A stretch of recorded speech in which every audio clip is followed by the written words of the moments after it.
Hi knitters, it's Mimi with Pastiche Knitwear. Today's quick video tutorial is going to show you how to fix a dropped double stitch when you're German short rowing.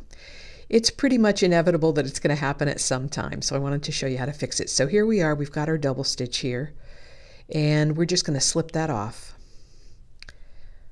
So when you have a dropped double stitch, this is what it's going to look like. You have this kind of sideways loop here that's coming out from this right hand needle from the fabric on the right hand side, and then you have your standard stitch over here. So what we're going to do is rescue both these loops. I'm going to put them on, this guy goes on, and then I'm going to take this loop and also drop him on the left hand needle. So I'm going to take my right needle tip and I'm going to come behind the front strand of the first stitch and under the front strand of the second stitch. Then I'm going to catch the back stitch here on that first one and then drag that back off, and you'll see there it is, it's fixed.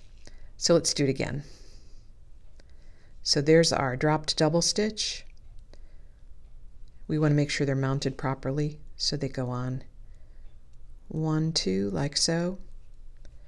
So come behind the front strand, under the second, and then come around the back and pull that off. And there it is. And of course you'd have to drop that back onto the left hand needle and you're good to go. Now remember, I have a number of different German short row videos on how to do it, how to work German short row, and also how to substitute German short row for standard wrap and turn. I hope this video has been helpful. Thanks. Have a great day.